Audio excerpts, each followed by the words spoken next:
Sorry. Oh.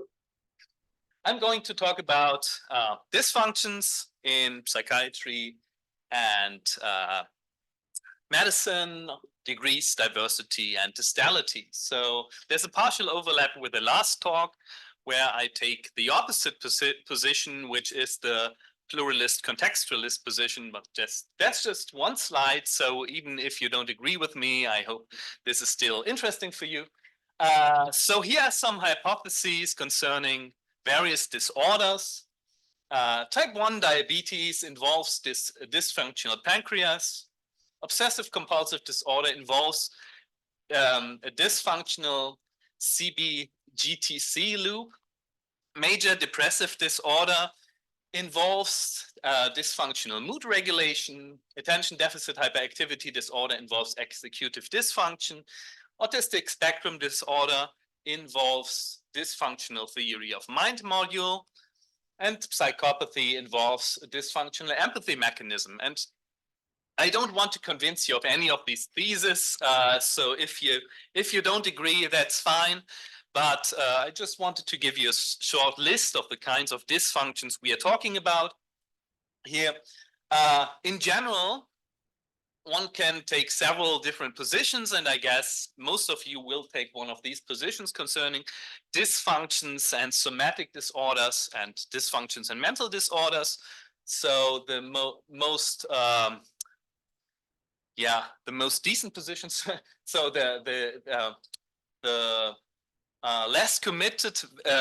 least committed position is that dysfunctions are relevant for somatic disorders and mental disorders.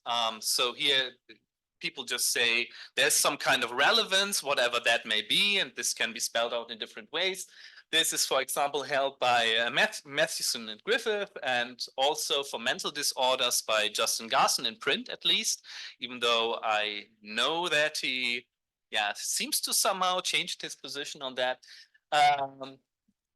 To this position that dysfunctions are necessary for somatic, so in Justin's case, for mental disorders.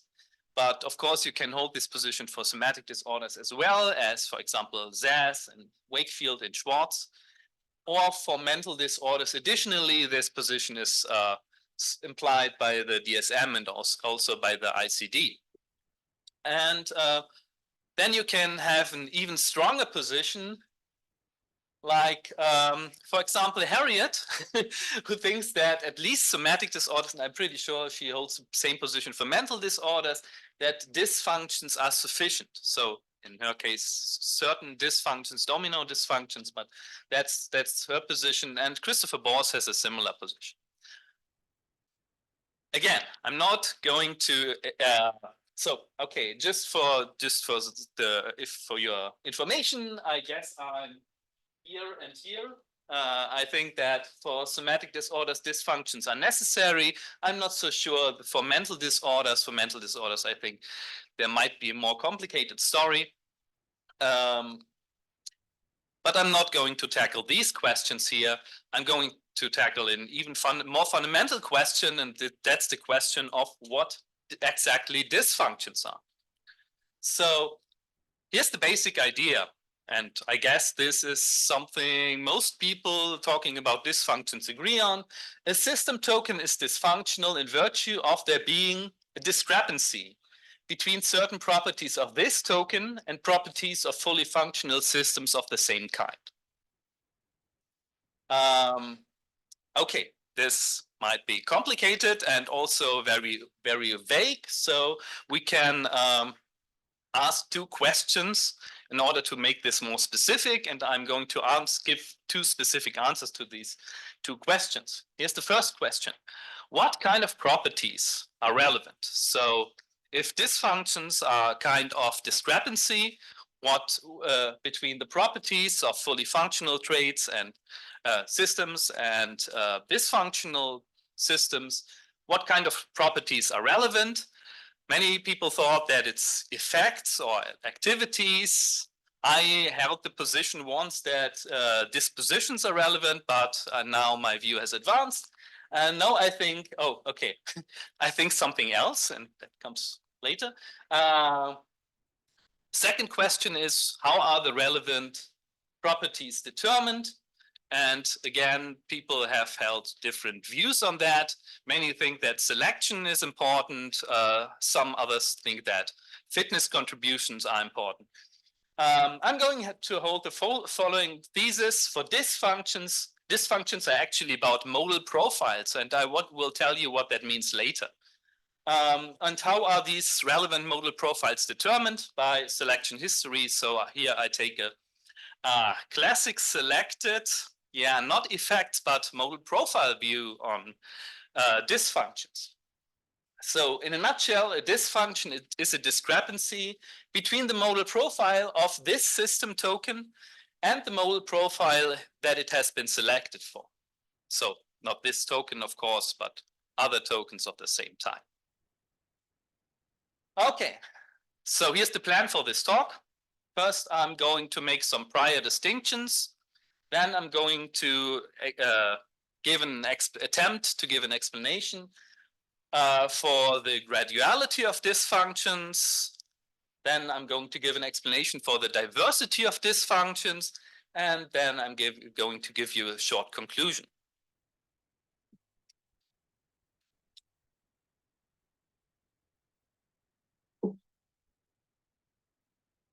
Okay, some prior distinctions, the heart again, of course.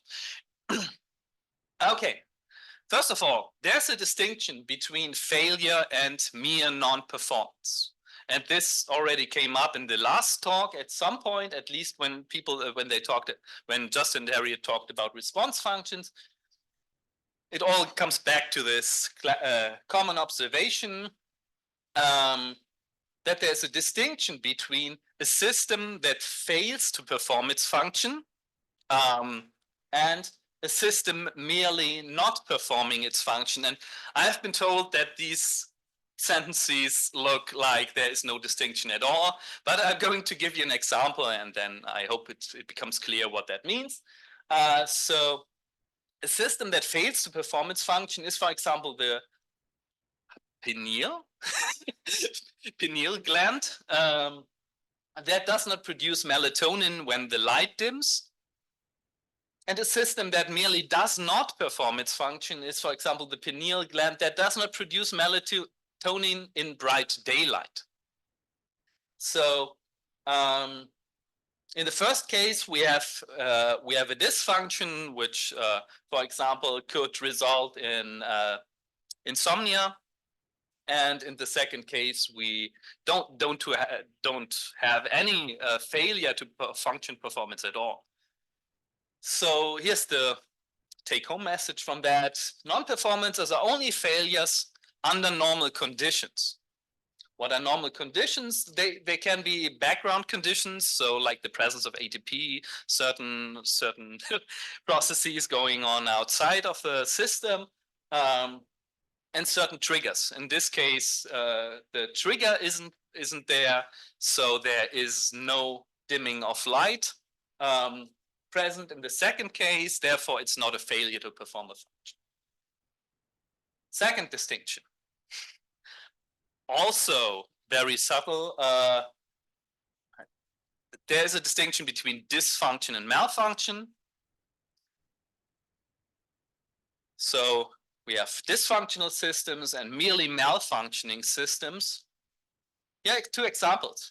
A dysfunctional system is a broken predator detection system which never detects predators. Just imagine a predator detection system which is completely damaged by some external force or something. This system never detects predators. And we have merely malfunctioning system. Now let's imagine a normally reliable predator detection system, and even this system sometimes fails to perform its function even under normal conditions, because no system is 100% reliable, and even fully functional systems aren't 100% reliable. So you can make a distinction between dysfunctional systems and merely malfunctioning systems, whereby this distinction can is analogous to, for example, the distinction between having an ability and not having an ability at all and failing to perform an ability. So imagine I have the ability to hit the bullseye if I'm a skilled archer. I won't hit the bullseye every single time I try. That's for certain, because hitting the bullseye is hard. But nevertheless, I have the ability to do so. So there can be, you can make a distinction between dysfunctional system and mere malfunction. So take-home message: a single malfunction does not constitute a dysfunction, because, but of course there are certain relations between malfunction and dysfunction. Okay, third distinction: dysfunction versus mismatch. This connects very strongly to the talk before. So some people think that there's a distinction between dysfunctional trait and mismatched traits. So, for example, the pancreas of a type 1 diabetic, sorry, is dysfunctional, while, for example, the fur of a polar bear in the jungle is merely a mismatched trait. It doesn't perform its function. At least certain distal functions aren't performed. And this distinction can be drawn in two ways.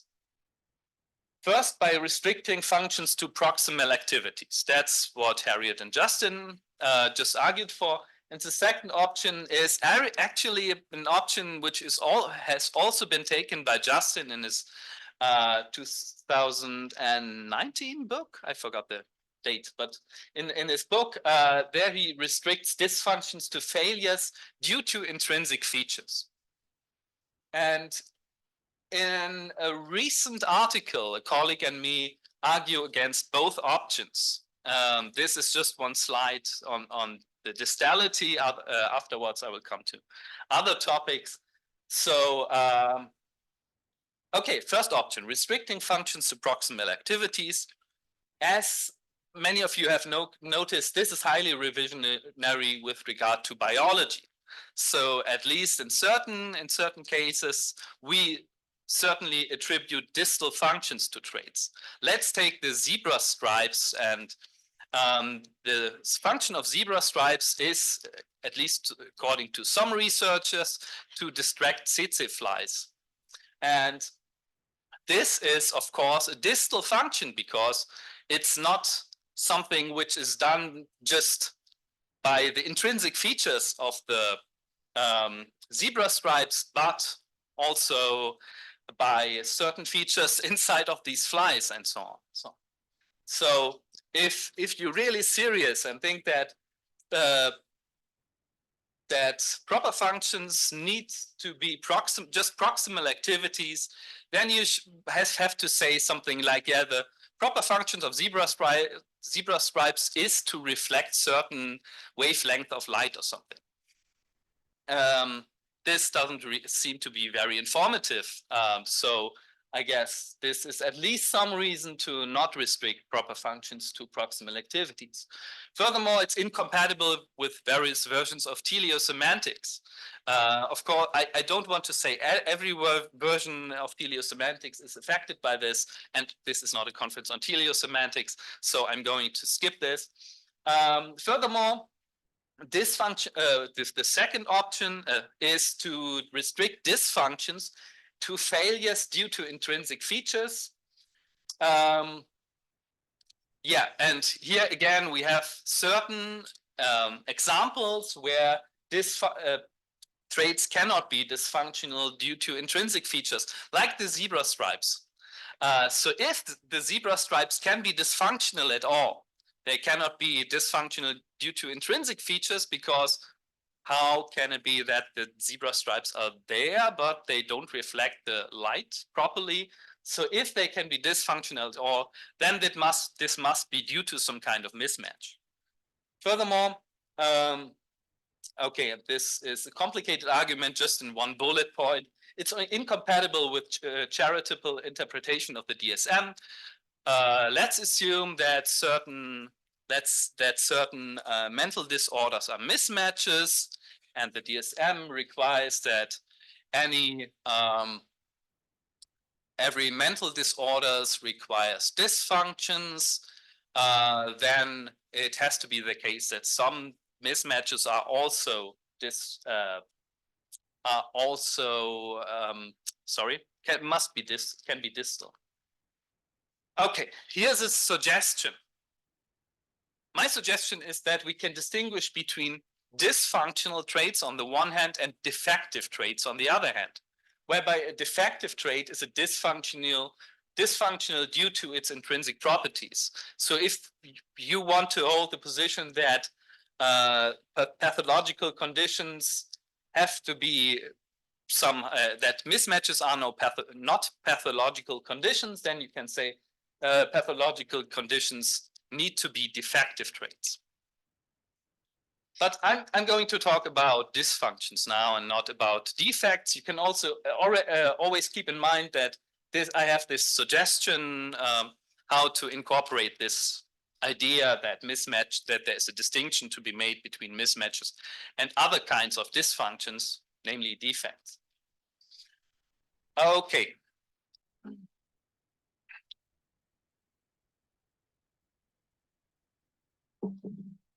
Okay, starting point. So I feel like I've already done a lot, but this is my starting point. A token system is dysfunctional if and only if and because it cannot fulfill its function under normal conditions. This is more or less the position taken by Justin Garson in his book, except for the fact that he only talks about proximal functions and also only inabilities to perform function due to constitution. But apart from that, this is the view it takes. Here's an example. A token trait heart is dysfunctional if and only if and because it cannot pump blood when blood is present, signals are coming from the brain, and further normal conditions are fulfilled. So far, so good. This looks pretty promising, but I have two complaints with regard to this theory. First of all, it cannot explain the graduality of dysfunction, and now I'm going to give you a theory of how to explain this graduality. Okay, starting point. Again, a token system is dysfunctional if and only if and because it cannot fulfill its function under normal conditions. Two problems. First of all, the mere possibility to perform a function under normal conditions does not exclude dysfunctionality. So let's, for example, imagine a heart that pumps blood, but only on Tuesdays. This is certainly dysfunctional, even though there is a possibility for this heart that this heart performs its function under normal conditions. So possibility certainly does not seem to be enough. And connected to this, dysfunctionality in general comes in degrees. And these degrees depend on, first, the quality of the function performance. That means how strong the heart pumps blood, how much melatonin is produced by the pineal gland, and so on. So we have a dimension of quality, and second, we have a dimension of reliability. So for example, a heart that only pumps blood on Tuesdays is less reliable than a heart that pumps blood on every day but Wednesdays or something like that. Okay, how can we account for this? My suggestion here is to bring dispositions into the picture. Short introduction to dispositions. Dispositions are properties of objects characterized by the fact that they would manifest themselves in certain ways under certain conditions. Classic examples are fragility, irascibility, and so on. I won't talk about these examples because this is not what this talk is about. But there's a general observation in the to be made in the disposition literature that dispositions come in degrees. So and these depend on, first of all, their quality, the quality of their instantiation, and also the reliability. So what do I mean by the quality of the instantiation? Ceteris paribus, a pancreas that produces more insulin has the disposition to produce insulin to a higher degree. That seems pretty plausible. And second, reliability. Ceteris paribus, a pancreas that produces insulin more reliably has the disposition to produce insulin to a higher degree. Okay, so far so good. One might see in which direction I'm going here. I think of dysfunctions, at least at this stage, I think of dispositions as discrepancies of dispositions. So here's the disposition-based account of dysfunction. Dysfunction is a discrepancy between the relevant disposition of this token system and that of fully functional tokens. Relevant disposition is the disposition to fulfill the function. This has certain advantages. First of all, it explains the degrees of dysfunctionality. Since dispositions are gradual, the discrepancy between certain dispositions is also gradual in a very obvious sense. Let's just imagine we can attach numbers to the degree of dispositions. Then you can just do some basic math and calculate the degree of dysfunctionality. I'm not sure whether this works, but if you can attach numbers, then this works. Also, disposition has realistic standards. Fully functional token systems do not need to have a maximum disposition to fulfill their function. So as we have seen earlier, predator detection systems, for example, are not 100% reliable. Sometimes they don't detect predators, and this is actually captured by this account. Because it's about a discrepancy between the relevant disposition of the token system and that of fully functional tokens. So if fully functional tokens are not 100% reliable, then the discrepancy becomes smaller. Okay, great.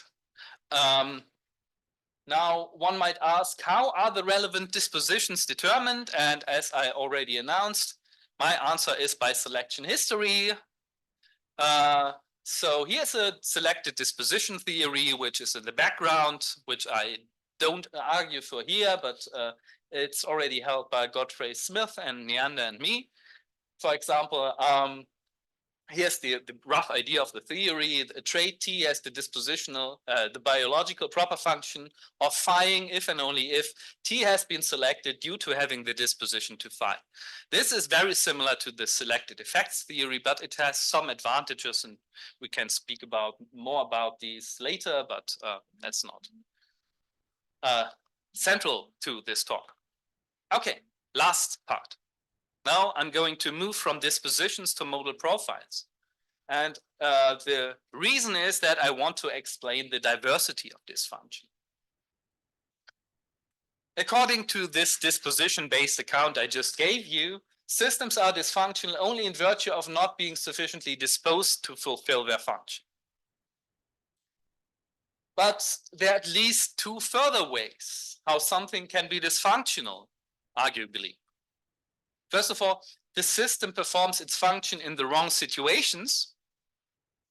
For example, a predator detection system that recognizes all predators but has a large number of false positives. This is certainly a dysfunctional predator detection system. And furthermore, systems can have side effects. For example, a predator detection system that consumes 3 times the amount of energy these systems normally consume, or predator detection systems that interfere with the functioning of other systems. These are side effects which also amount to dysfunction in my view. Okay, how can we account for these? Now I introduce a technical notion. I don't know whether people have written about modal profiles. So if there is any literature on modal profiles, probably this is not the view this is my view diverges from theirs. So this is a technical term. If you have any alternative, I'm happy to adopt this. Okay, here's the idea. A modal profile is a complex property which roughly consists in A, certain dispositions, so set of dispositions, and second, the absence of certain dispositions. So while dispositions are always dispositions to manifest in some process or effect or activity. Absences of certain dispositions certainly do not manifest in these activities. But if you can talk this way, they manifest in not having certain, in not bringing about certain activities and so on. Okay, here's an example. A fully functional predator detection system has a certain modal profile. First, because it has the disposition to send danger signals when predators are present. So here we have a disposition, which is the disposition to fulfill the function. Second, fully functional predator detection system has a certain modal profile because it lacks the disposition to send danger signals when no predators are present.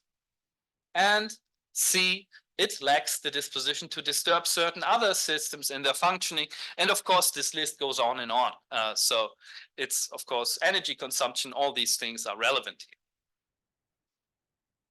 But importantly, not every disposition or lack of disposition is part of the relevant modal profile. And I come to that later. Okay, here's the general idea of the modal profile based account. Dysfunction is a discrepancy between the relevant modal profile of this token system and that of fully functional token systems. And this has the advantage that a token system can be dysfunctional because it has the disposition to perform its functions in the wrong situations or due to side effects, but of course also in virtue of not having the disposition to perform its function. Furthermore, this and this discrepancy of to the modal profile of the corresponding modal. Okay. So it can be dysfunctional because there's a discrepancy to the modal profile of fully functional systems. Okay, here's the view. But again, how are the relevant modal profiles determined? And again, my answer is by selection history. General idea, modal profile M is relevant for the functionality or dysfunctionality of the system as if and only if S has been selected due to having a modal profile M. And this is, I didn't fully defend this view here, I'm sure, but I think it's very plausible that actually traits have not only been selected for having certain effects, but also for lacking certain other effects or dispositions. So, for example, if the heart would have had very bad side effects, then it wouldn't have been positively selected for. Okay, so yeah, that's it. Let's come to my conclusion. I have 3 take-home messages. First of all, dysfunctions come in degrees. These are determined by the discrepancy between gradable modal properties in general, either dispositions or modal profiles. Second, dysfunctions are diverse. They are therefore discrepancies of modal profiles and not of dispositions, effects, activities, what have you. And third, dysfunctions can be distal. I argued for this very shortly here, and should therefore be distinguished from mere defects. Right. Okay. Thanks for your attention. I'd also like to thank the dispositions in the Life Sciences project in Bielefeld, the Bielefeld Colloquium in Philosophy of Psychiatry, especially Roberta and James. And yeah, feel free to approach me after the talk or via email. This is my address. Thanks.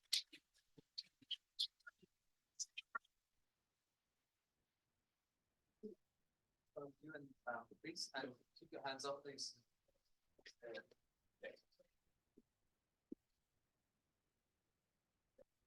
Thank you. Is this on? Blue? Yeah. Okay. Fabian, thank you so much. It was really excellent and a lot to think about and a lot to process. So thanks. I just wanted to come back to this dysfunction versus mismatch real quick. So I think I certainly speak for myself. I think I speak for Harriet. I think I speak for Wakefield with the following point of view, that there's an important distinction to be drawn, and you know this, but there's an important distinction to be drawn between dysfunction or alternatively malfunction, defect on the one hand and mismatch on the other. So for me, as you know, but just reminding folks, dysfunction, a trait is dysfunctional or malfunctional or defective. I'm not going to split hairs there. If it can't perform its most proximal function, presumably because of some intrinsic structural reason. So the heart is structurally changed in such a way that it can't pump. That's the only kind of thing that I would recognize as a dysfunction, malfunction, defect. Or another way that things can go bad for the heart is if it's mismatched to its current environment. If it's doing its function just fine, but there's something about the environment that prevents it's performing its function from having its ordinary distal effect. So the artery is broken in such a way that even though it's pumping just fine, it can't circulate the blood. So as you know, I would just distinguish dysfunctions and mismatches, and that's about as complicated as my own ontology gets. But I think here's one of the reasons for doing it that way, and why I think that's what I see you doing is, in a sense, expanding the notion of dysfunction or malfunction or defect to include many more cases than I would include. And here's one reason I would caution against doing that. Take an example like, in coming to this issue of attention, which is getting a lot of play. I mean, take an example like ADHD, which we've discussed, where there is a serious scientific controversy between, okay, is ADHD like a breakdown? Is it some kind of an executive dysfunction, like something not working well inside the brain? Or is it that ADHD is a kind of a evolved cognitive style in its own right that just evolved for a different kind of environment, and folks with ADHD are just misplaced nomads, you know, just having to deal with a society that's not structured in a way that supports their unique cognitive style. To me, that's another way of asking that question is, look, is ADHD a dysfunction, malfunction, defect, or is it mismatched? And I want to keep those two categories cleanly and distinctly apart, because when you say either, well, it's a dysfunction or malfunction or defect, I think the presumption is that you're going to look inside the person and you're going to look for some hypothetical breakdown. Whereas when you say it's a mismatch, then I think that immediately draws your attention to, okay, maybe our social institutions are amiss in some way. So I don't know if you're questioning that distinction between dysfunction and mismatch, but yeah, sorry. okay, Thank you. Thanks. That was more or less the question I was expecting. Yeah, okay, I agree. There's an important distinctions to be drawn, and I guess this all boils down to a terminological dispute. So you can say all that which you just have said, and also in your talk, just by talking about defects rather than dysfunctions. So I'm not sure whether there's any deep issue. Actually, you can say, yeah, there is a distinction to be drawn between defects and mismatches, and you can have the dispute of whether ADHD is a defect or a mismatch, and so on. So all this debate is still possible, even though I would opt for not talking about dysfunctions here for the probably not very convincing reasons I've been giving here. So yeah, I thank you.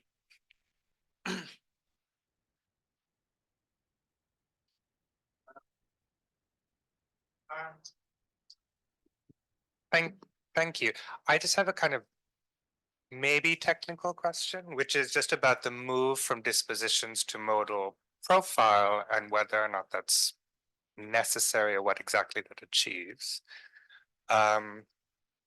Because you just seem to be saying that rather than just a trait having one particular disposition, which is to manifest M under stimulus S, it has multiple dispositions, including dispositions not to manifest under some other stimulus.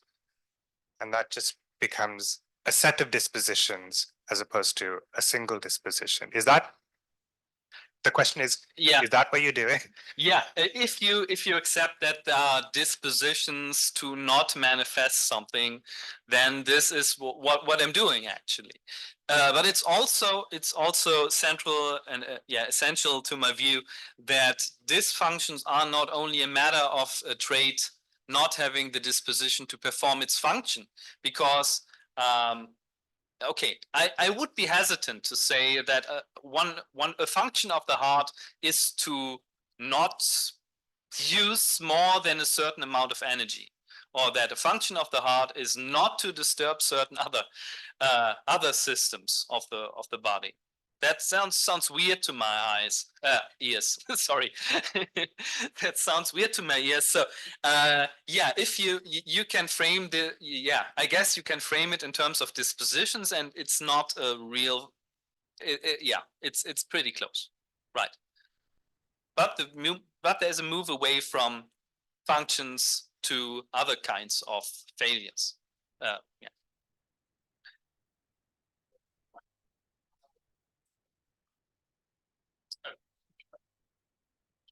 Thanks very much. So it's a follow-up to the last question. So is there any principal way that you can give for specifying which dispositions should be excluded? So not the heart not having the disposition to pump fuel, not having the disposition to, I don't know, generate neurotransmitters, etc., etc. Or is it basically, I don't know, relatively ad hoc? Yeah, talk.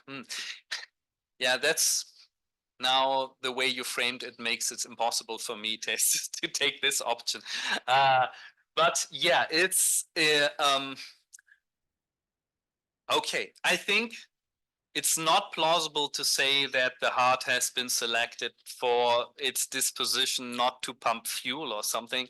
That sounds weird to my ears, and so it's still determined by the selection, and that means by certain okay, in my view, that means by certain causal counterfactual connections between certain dispositions or lack of dispositions and positive selection. This so yeah, there are many modal profiles are probably very extensive, especially modal profiles to not do certain things. Yeah. Thanks. So you have I just want to ask my question. I take one online question, come back. So may I ask Riyad Abed to ask a question? I heard my name, but only faintly. Yes, thank you. I'm a psychiatrist from Sheffield. My question is really addressed to both speakers of the first session and the second session. I can think of certain systems that only have distal functions, and where the proximal function either is hard to determine, or it's actually impossible to determine.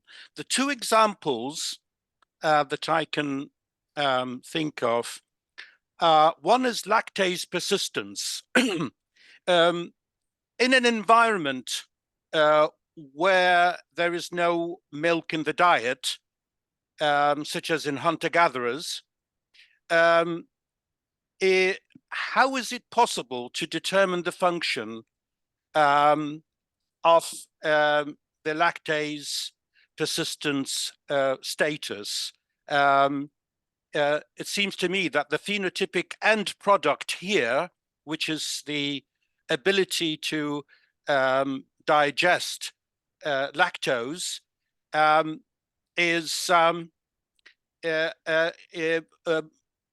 would be completely concealed by the fact that the person does not consume milk, and therefore the dysfunction can only be determined distally.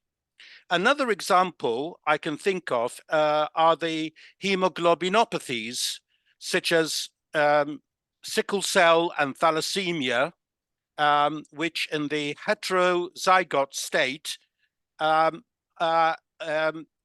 confer resistance to malaria. Now, in a malaria-free environment, how can we determine whether those hemoglobin variants are performing their function or not? So it seems to me that these examples can only be determined distally and not proximally. And I'd be interested in your comments, both sets of speakers. Yeah. Okay, thanks a lot. That's interesting. I still think about this. So if you want to go first, it would be great.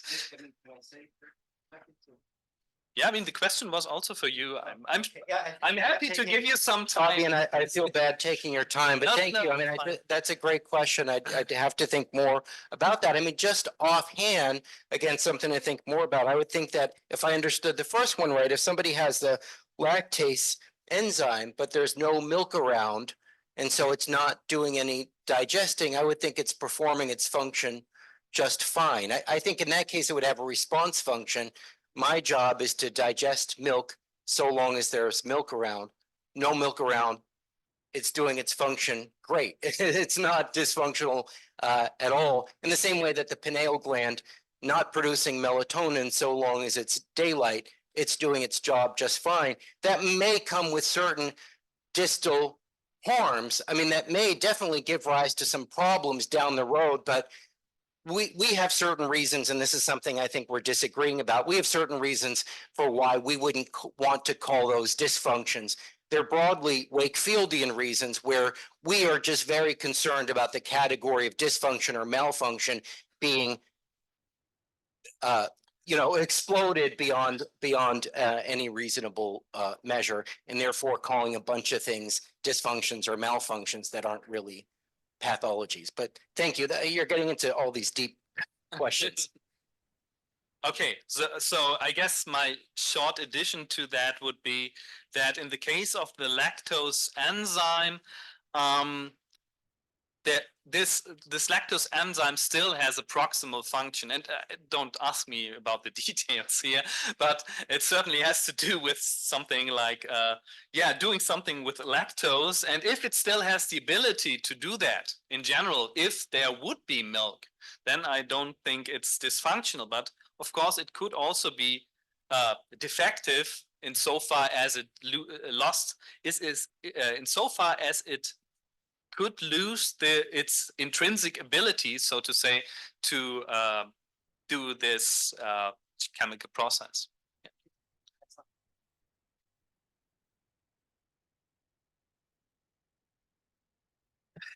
Very generous, Hamed. I should jump more often. Yeah, thanks, Fabian. I wondered, so I have this, like most of my functions paper, painful and obscure exchange somewhere that is, although not under that name, I think about modal profiles. And that's in the context of, but not under that name at all. But that is, I think, but that is in the context of Christopher Bose's theory, right? And it sort of discusses this sort of case where it's like, hey, think about hemoglobin. Hemoglobin needs to bind oxygen and it needs to like release oxygen. And then think about carbon monoxide poisoning, right? And if you think of the full, because Christopher Bose, of course, talks, if you look at him in detail, the readiness of functions to perform, right? Expose your hemoglobin to carbon monoxide, and hemoglobin has affinity for carbon monoxide that like exceeds its affinity for oxide, and it gets blocked and people die, and it's all very terrible. But that's part of the normal dispositional profile of oxygen. And so almost all of our functions will have a dispositional profile that includes the disposition, if you want to call it disposition, to you know, so it has the ability to do things that we think they ought to do. They have the ability to not do those things in situations where we think they don't need to do them. And then they have the ability to do things in situations where actually we think it is a bad thing to do, but it is the normal thing to do in those situations. And then there's this exchange about, because then you get the meta disposition question about, so, but of course, once you're in the carbon monoxide situation, then you no longer have the disposition to bind oxygen. If you weren't going to be in a carbon monoxide situation, argues my critic. And then I say, well, how do you index the disposition? Do you index the disposition? So all of that debate is gonna, you know, that was in the context, like I said, Chris Borsa's forward-looking, you know, statistically typical. But how does that they transpose to your selected effect disposition view? Because, you know, again, the selected dispositional profile of, say, oxygen or any hemoglobin or anything else is still going to have that feature where, yeah, you know, it's sort of selected to do certain things, certain situations, selected not to do these things. Not a situation, all gets very complicated. And then there's a whole bunch of situations where, well, is it selected for? How are you going to work that out? Okay, thanks a lot. I'm afraid I can't say anything deep about this right now. Just please send me your paper. That would be great. Maybe we can talk about this later. I'm not comfortable giving any detailed answer to this right now. Thanks. Yeah, thank you. So it's just a clarificatory question. Thank you. These are the best.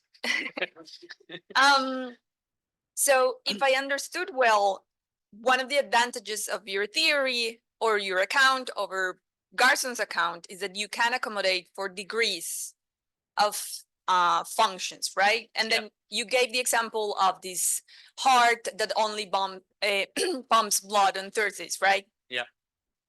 But then I'm wondering if both quality and reliability could be accommodated into the idea of normal conditions. So if we just add that to the Garson's view, because actually, well, I was thinking, sorry, in the context of medicine, well, when you get a blood test to measure your cholesterol, right? The normal level of cholesterol is not just one single point, but it's usually a range. I don't know the exact range, but it's from A to B. Your normal heart beating is from 60 to 120 per minute. Like, so I'm wondering if with just that accommodation and saying, well, normal conditions should be, we need to think about normal conditions in terms of both quality and reliability. And that's actually what we do in most of like healthcare cases. Yeah, I'm just wondering if we do that, like, if that would be a way to like, I mean, if in that case, then the dispositional view would be giving us more than just that. So no, I think that, sorry, this was very rambly, but like, I think that my question is, wouldn't just be it? I mean, like, what would be then the difference between your view and Garson's view once we add this quality and reliability note to the normal conditions? Okay, so just to see if I understood you correctly, actually the functioning of some trait is not determined by what it would do under very specific normal conditions, but within a certain range of normal conditions. And then you could see, okay, for this range, what are there the right outcomes, so to say. Okay, so if that's the idea, then I would say, okay, I guess many parts of the graduality could be captured by that, but parts of the graduality couldn't, because in some cases maybe there might be certain intrinsic malfunctions. So malfunctions not due to having certain weird input conditions, but due to internal failures in a way. So then I still think that dispositions are necessary because these aren't captured there. So, yeah. Very much. I'm afraid we don't have time for any more questions, so let's thank our speaker one more time.